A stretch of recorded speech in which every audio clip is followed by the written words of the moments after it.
In today's video, I am going to teach you how to connect Airtable to Make.com. Start by opening Airtable in your browser. Once you are signed in, go to the base you want to use for this connection.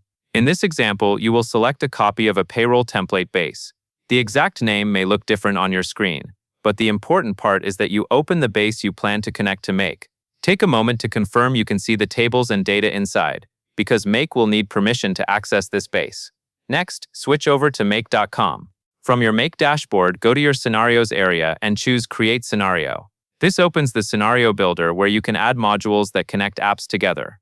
In the module search field, type Airtable to find the Airtable app quickly. When Airtable appears, select the option that searches for specific records or returns all records.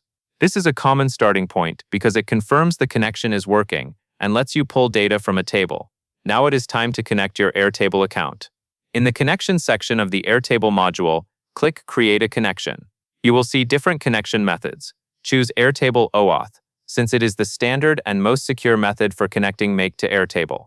Then click Save. At this point, an Airtable authorization window will open. Here you will decide which base Make is allowed to access. Click Add a Base, then choose the same payroll template base you opened earlier. Make sure the correct base is selected, because this controls what data Make can read. When you are ready, click Grant Access to approve the connection. After you grant access, Airtable will send you back to Make automatically. Back in Make, you will now finish configuring the module. Click into the base selection field and choose that same payroll template base from the list. Then click into the table selection field and pick the table you want to read from.